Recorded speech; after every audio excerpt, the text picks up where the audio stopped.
这台普拉多的故障呢是走电波道时仪表台的正前方，也就是和前风挡玻璃这个接触的这个位置呢，有一个吱嘎吱嘎的异响。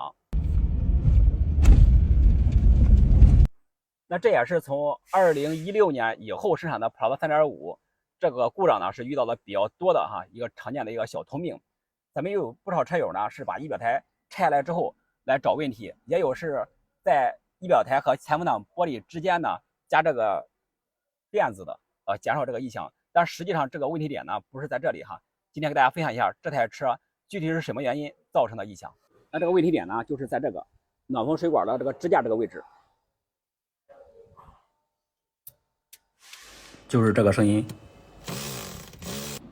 我们来看一下固定暖风水管支架的这颗螺丝，它和车壳之间呢已经开焊了，它本来这个地方是焊接的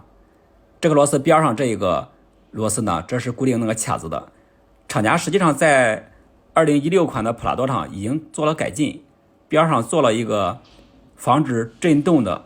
固定的卡子，那这个是支架，边上这个卡子呢也是防止这个支架震动。但是依旧是出现这个开裂的一个情况。那这个怎么去维修呢？可以换另外一颗螺丝固定，也可以在原来的螺丝上做焊接加固。